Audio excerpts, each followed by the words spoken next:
ती रात्र पुन्हा पुन्हा मनात येते.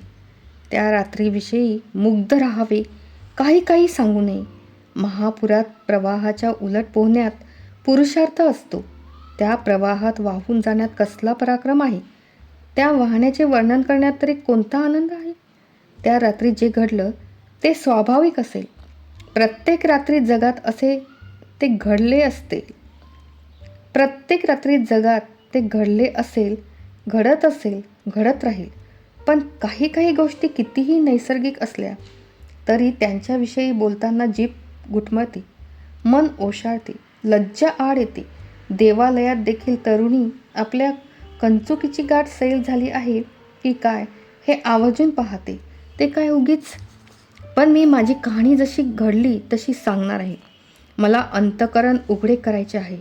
ते उघडे करताना त्याचा कोणताही कोपरा अंधारात ठेवणे हा अपराध होईल.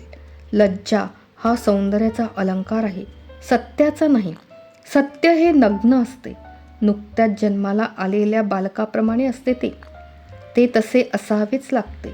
त्या रात्री मुकुलिकेच्या बाहुपाशात मी, छे, माझ्या बाहुपाशात मुकुलिका, छे. त्या रात्री कोण कोणाच्या मिठीत होते ते प्रत्यक्ष मदनाला सुद्धा सांगता आले नसते. मुकुलिकेचा हात मी हातात घेतला मात्र क्षणार्धात माझा या जगाशी असलेला संबंध तुटला. मी युवराज राहिलो नाही, ती दासी राहिली नाही. आम्ही केवळ दोन प्रेमिक झालो. दोन पाखरे, दोन तारे. आम्ही महालात नव्हतो, आम्ही हस्तिनापुरात नव्हतो, आम्ही पृथ्वीवर नव्हतो. अनंत आकाशात तारमंडलाच्याही पलीकडे दुःख, रोग, मृत्यू या शब्दांचे ध्वनीसुद्धा जिथे ऐकू येत नाही अशा स्थळी आम्ही पोहोचलो होतो. ते अगदी वेगळे जग होते. जितके सुंदर तितके धुसर, जितके मोहक तितकेच दाहक. ते केवळ आमचे दोघांचे जग होते. ती मधुर मूर्छा होती, ते विलक्षण वेळ होते, ती सुंदर समाधी होती. कोण जाणे, मुकुलिकेचे आणि माझे ओठ ज्या क्षणी जुळले त्या क्षणी माझ्या मनातली मृत्यूची भीती लोप पावली. त्या रात्री मी मुकुलिकेची किती चुंबने घेतली आणि तिने मला किती चुंबने दिली. आकाशातल्या नक्षत्राची कुणी गणती करू शकतो का. स्त्री सौंदर्याचे वर्णन मी काव्यात वाचले होते. त्याचे अंधुक आकर्षण मला अनेक वर्षे वाटू लागले होते. त्या आकर्षणातल्या आनंदाची मला अस्पष्ट कल्पना आली होती. पण लहान मुलाने आकाशातला चंद्र धरावा तसा तो आनंद होता. सुंदर तरुणीचा सहवास किती उन्मादक असतो. तिच्या कणाकणातून क्षणाक्षणाला स्वर्ग सुखाचे तुषार कसे उधळले जातात हे मी त्या रात्री पहिल्यांदाच अनुभवले.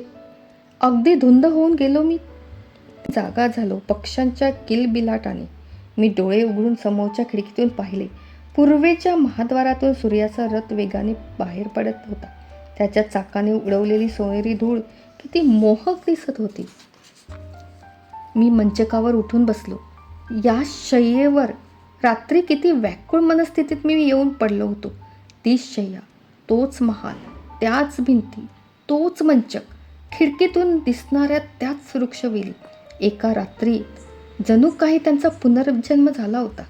आता प्रत्येक गोष्ट माझ्या गात्रागात्रातून उसळणाऱ्या आनंद लहरीत भर घालीत होती. झाडे अधिक हिरवी झाली होती. पाखरे अधिक गोड गात होती.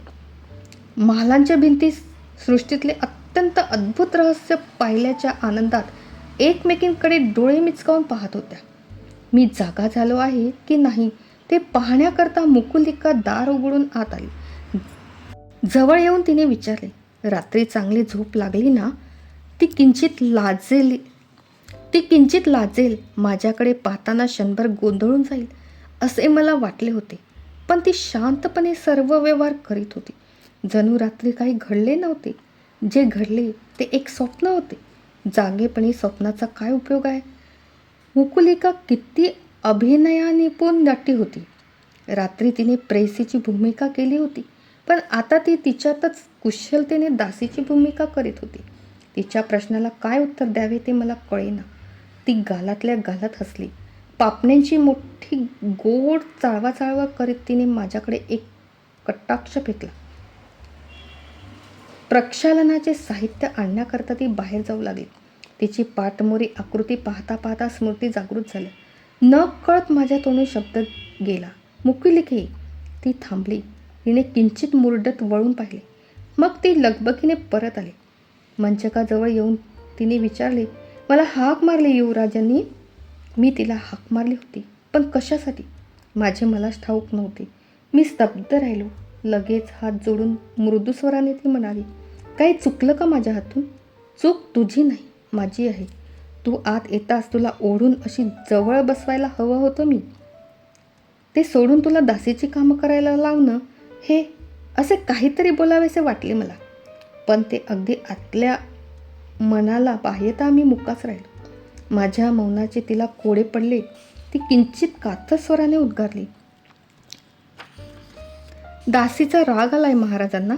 छे, एवढाच उद्गार कसाबसा माझ्या तोंडून बाहेर पडला. वेडी कुठली, हे त्याच्या पुढचे शब्द मी उच्चारणार होतो. इतक्यात मुकुलिकेच्या हाताखालची एक दासी लगबगीने हात आली. माझ्या छातीत धस्स झाले. उठल्यापासून एकदासुद्धा बाबांची मला आठवणही झाली नव्हती. मनुष्य किती आत्मलंपट असतो. माझ्या कृतज्ञपणाची क्षणभर खंत वाटली मला. अमात्यांनी पाठविलेले पत्र देऊन दासी निघून गेली. हे पत्र कचाचे होते. ते घेऊन येणारे ऋषिकुमार मध्यरात्री हस्तिनापुरात आले होते.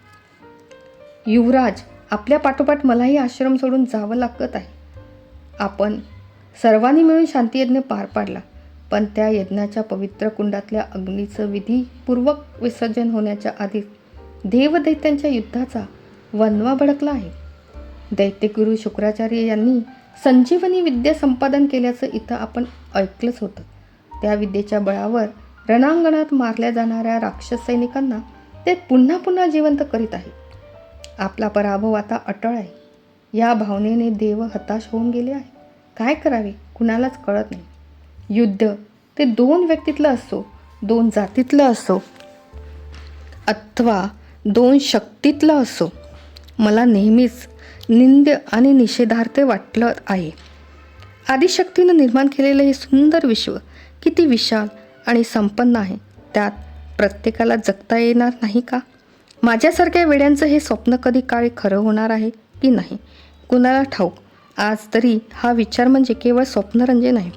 या युद्धात देवांचा पराभव होणार हे उघड दिसत आहे, पण आपल्या ज्ञातीचा पराजय उघड्या डोळ्यांनी पाहणं किती कठीण आहे. तो टाळण्याकरता काहीतरी करणं हे आपलं कर्तव्य आहे, असं मला वाटू लागलं. सारी रात्र पर्णकुटी पुढल्या अंगणात मी येरझरा घालीत होतो. आकाशात नक्षत्र चमकत होती, पण माझ्या मनात अंधार भरला होता. अस्वस्थ मनस्थितीत मला आपली किती आठवण झाली म्हणून सांगू. शेवटी पहाटे एक कल्पना सुचली. छे, स्फुरली. कवीला काव्य कसं सुचतं याचा अनुभव मी घेतला. देवपक्षाला संजीवनी विद्या मिळेल तरच त्याचा पराभव टळेल, पण ती विद्या त्रिभुवनात केवळ शुक्राचार्यांना अवगत आहे. कुणीतरी शिष्य म्हणून त्यांच्याकडे जायला हवं. ती विद्या हस्तगत करायला हवी. देवांपैकी कुणी हे साहस करील असं वाटत नाही. म्हणून मीच वृषपर्व्याच्या राज्यात जाऊन या विद्येसाठी शुक्राचार्याचा शिष्य होण्याचं ठरवलं आहे. तिथं काय घडेल हे कसं सांगू. कदाचित माझा हेतू सफल होईल, कदाचित ध्येयसिद्धीच्या कामी मला माझे प्राण अर्पण करावे लागतील. अंगिरस महर्षींनी ते आमच्याच कुळातील आहे हे मी आपल्याला सांगितलं होतं का? या कल्पनेला आशीर्वाद दिला आहे. तो देताना ते सहज म्हणाले, तू जन्मानं ब्राह्मण आहेस. अध्ययन, अध्यापन, यज्ञ, याजन हा तुझा धर्म आहे. तू विद्या मिळवायला चालला आहेस हे खरं, पण तुझं हे साहस ब्राह्मणापेक्षा क्षत्रियाला शोभणारं आहे. मी उद्गारलो, युवराज ययाती इथे असतं तर त्यांना बरोबर घेऊनच मी राक्षसांच्या राज्यात पाऊल टाकलं असतं. शौर्याचं काम मी त्यांच्याकडे सोपवलं असतं आणि विद्या संपादनाचं काम माझ्याकडे घेतलं असतं. अंगिरसांना मी बोलून दाखविलं नाही, पण त्यांच्या उद्गारामुळे माझ्या मनात एक नवा विचार निर्माण झाला.